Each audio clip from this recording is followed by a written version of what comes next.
and I thought everything went pretty well. Everyone was well behaved. I haven't been to too many board meetings since that time, and I kind of have a feeling they were kind of like, Lonnie was saying earlier, were kind of difficult. But I think that lately they've gotten real intrusive in people's lives. As a builder, which you have no preview of, I just think they've really made it difficult to build a home, and the expenses have gotten more so. But I just think that, we'll use landscaping as an example.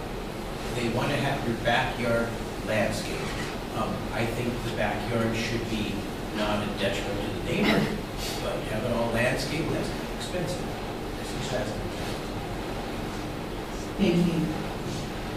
Lonnie, you state that the enforcement of the CC&Rs are not being handled in a positive and professional manner. Please explain. Well, coming from the business world, I had problems with things being handled not even-handedly. And it's not that I disagree, it's just I made a statement that if you have CC&Rs, it needs to be almost a clerical function, not emotions involved. And I think as a village in the past, as I've looked around and heard, not as president, but I've heard that I think that some have been maybe just a little bit focused on more than other folks. And I think it should be just clerical, even-handedly administered evenly across the board. That was my comment there. Thank you. Bruce? It says here, I think the members would be well served if WVA were more helpful in keeping donkeys out of yards. Is it true that we have eliminated the water subsidy to render to ranchers stand? I think I'll have Lonnie answer this. Yeah. Oh, great. Thank you very much. Anyway, number one, I've not been aware of any donkeys in backyards. I've not heard anything for months and months. Oh, yeah. And as far as the water, what I know is that we have people that like donkeys. I like donkeys. But if you put water out by your backyard, if you're in one of the outlying houses, that will bring the donkeys into the yards. But I haven't heard those complaints lately either. But number one, I don't think we have a donkey problem now, because my understanding is we had 400, 500, 600 donkeys, Malka, of the village, and now some of those are in the U.S. or the mainland in a preserve, and some are now they've been captured and trapped and scattered around the island in fenced-in areas. And I think we maybe have 60 north of us, which is really great, because every once in a while I drive by and see the donkeys, but I have not heard a complaint. I don't think you have either, Roger, have you? No, we haven't heard any complaints about the donkeys. Thank you. Scott, this question is for you. Explain president of Waikoloa Community Church. Who is now president? Who is now the president of Waikoloa Community Church? Yes. Lyle Eagling, I believe. Is that the question that was asked? Do I understand correctly? Yes. Explain president of Waikoloa Community Church. Who is now president?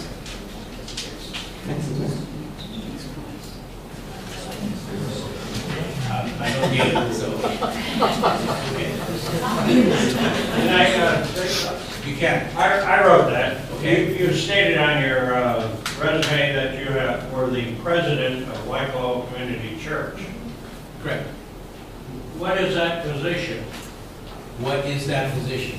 It was the head of the board of director of the board, Waikoloa Community Church Board, and it was during a transitional time from when we didn't have a pastor for a long time, and I just kind of helped things day to day and helped settle stuff.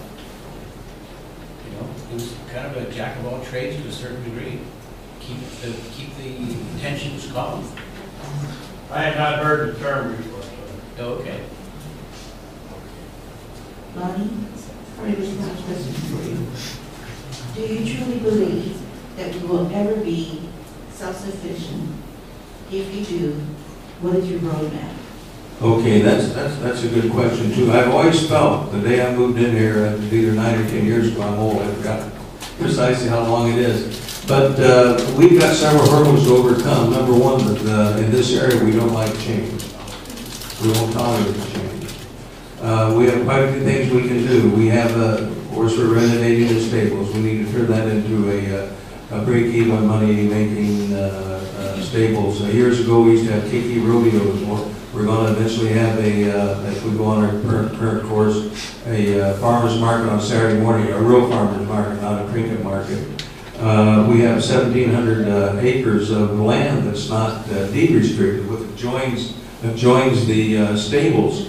And of course, now with the flat economy, not much is going on. But just think about this: 1,700 acres, and this is going to be the Gold Coast, or in the state of Hawaii. When the economy picks up, this is going to be the big development center. Like it or not like it, that's going to happen in our area, and we might as well reap some of the benefits. And if we could sell some of the acres and get millions and millions of dollars out of some acres, then we can seed it, reduce dues, wind farms, solar. We need to put together a strategic plan to accomplish these things.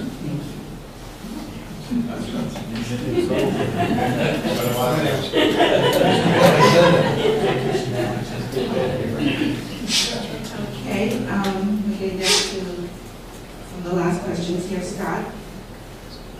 You seem to have a problem with the CCNRs, and you served on that committee.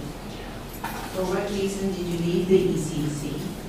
And what would you make as your primary campaign as it relates to changing the CCNRs? Okay, the first question, why did I leave the ECC? Yeah. They replaced me, they didn't like me. And then the main problem is? What would be your primary campaign? Primary campaign, just to make it more equitable, like Lonnie said, for everyone.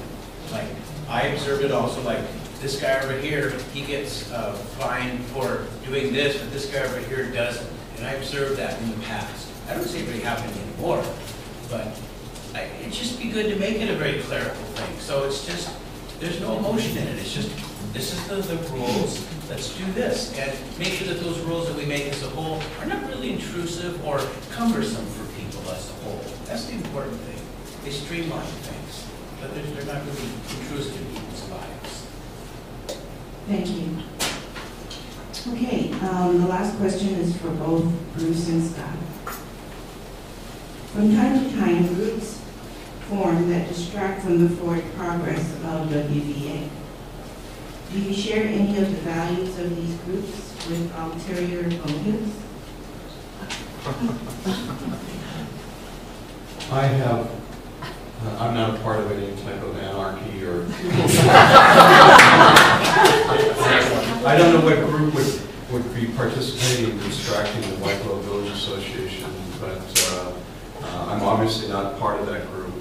And I hope you know that when I kid a little bit, I just want you to know that I'm a very approachable person and straightforward, but I'm not a part of any group that's trying to do anything adverse to the White Willow Village Association.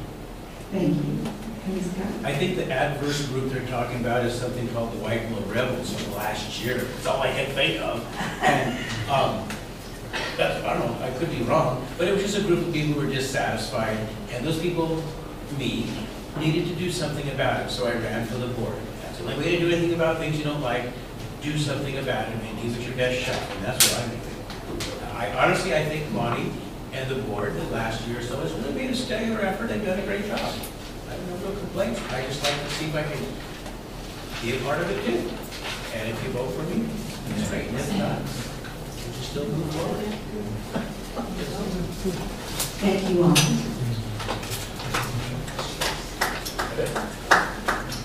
All right, so that is everything that we have for the audience submitted questions. So this time we're going to move to the portion of our evening with the candidates' closing statements. Each person will have 2 minutes to make their closing statement. So let's just start randomly with Lonnie. Me again. Anyway, I would like to just make a closing statement. You've heard my feelings. I think everybody knows my feelings for the 2 years I've been president of the board, but I think we live in one of the best places in the world, not the United States, the world. And we need to keep it moving forward in a positive direction, be fiscally responsible, so we don't have some of the things that happened in the past. Look forward. We have a strategic planning committee now that's moving forward. We had a lot of trouble getting that going. I'm really excited about that, putting together the roadmap, as he mentioned, for the village, and we need to stick to that and be positive, forward-thinking. But remember, we need a little change. When we put up the windmill down there, for the sewer management or the whatever down there, why I got all kinds of phone calls and all people are swearing at me on the telephone. And I think it's neat. That's one. We need more of those. We need solar panels. We need to be energy efficient. Energy here costs 9 times more than where I came from. It's crazy, and it's going to keep going up and up and up unless we grab hold of it and do something. We need to grab hold of the White Willow Village and steer it ourselves. Thank you. Go for me. Thank you, Lonnie. Let's jump to the end of the table for Bruce. Well, first I'd like to thank you for letting me come up and talk and share a little bit about my ideas and thoughts for the future of the White Willow Village Association. I don't know if this is working? Is it? Okay. And I see a great value to having the White Willow Village Association, having a golf course, having a community, having community centers, and I would like to be part of all those changes and the future of this organization. I understand the time that it takes. I've always put in a lot of effort into whatever I've done, and also achieved a lot of success, and I'd like to bring that success to the White Willow Village Association. Thank you again, I appreciate it. Thank you, Bruce. Let's go to the other end of the table and have Roxanne. Well, I'd just like to thank everyone for coming out tonight, and I feel that it's a great honor to serve the community, the owners, the homeowners of White Willow Village Association, and I hope that you have enough trust and faith in me that you will vote for me for another 3 years, and if I do win, I consider it a great honor, and I look forward to serving. Whether I'm on the board or not, I would still like to be a participant in the community and be out there just to get our community to where we can be self-sufficient, like Lonnie said, and just be the best place on earth to live. That's why I chose to raise my family here, so vote for me. Thank you, Roxanne. And Scott? Well, I want to open by thanking you very much for inviting me to come and share my thoughts and ideas with you. Sure, I'd like to get your vote, but you really need to vote with your heart. That's the important thing, to do what is the right thing. I've been here for 30 years, almost, and I'd probably be here for another 30 years. I think it's a great place to live. I'd like to see solar and wind and trails and community centers. All that's not free. We have 1,700 acres, and yeah, we might need to sell a little bit of it to try to achieve these things, but to the goal to make this community more community friendly, because we have kids on drugs. We have adults on drugs. We need to help those folks to a certain degree to give them something to do. Start early with kids, give them something to do and keep them out of trouble. You have a bunch of seniors here that wishing they had a better bus service. We do have a bus service now. That's really cool. Never did before for 30 years. We just have a thumb, hitchhike, walk. It's really kind of strange. It's wonderful. I think it's a great place. It's growing all the time, and I'd love to see it get better all the time, but not at some mass growth stage. In a gentle type of growth that's welcomed by the community as a whole, not just certain segments. I think we have a great place to live. So we should all live here and continue living here and loving it and vote with your heart. Thank you very much. Well, that concludes the question and answer portion of our evening. I just want to say a couple of things in regards to this evening and the upcoming annual meeting. First of all, I want to thank all of the candidates for participating tonight. Having been at that table a couple of times myself, I know that this is a bit of an adrenaline pumping activity. So I thank you all for being here and answering your questions with as much thought as possible. To all of you, I'd like to encourage you to speak with your neighbors, your friends, get them actively involved in the White Willow Village Association, encourage them to turn in their ballot materials, to vote for the candidates that are on the ballot, select those that you've come to know. Encourage, as I mentioned, your friends and neighbors to do the same. And of course, come to the annual meeting, which will be on Saturday, May 4th. We'll, of course, remind everyone of that before the date arrives, but please do encourage everyone to attend that day. Now, we're actually done a little bit early tonight. We had until 8 o'clock. And as this is a very structured event, we actually decided that if you all would like to stay around and and participate in a bit of a meet and greet kind of activity and just be able to say hello to the candidates and get to know them one-to-one. We invite you to do that. There are some snacks at the back of the room. So feel free to mingle and share your thoughts. Thanks everyone for coming. Appreciate it.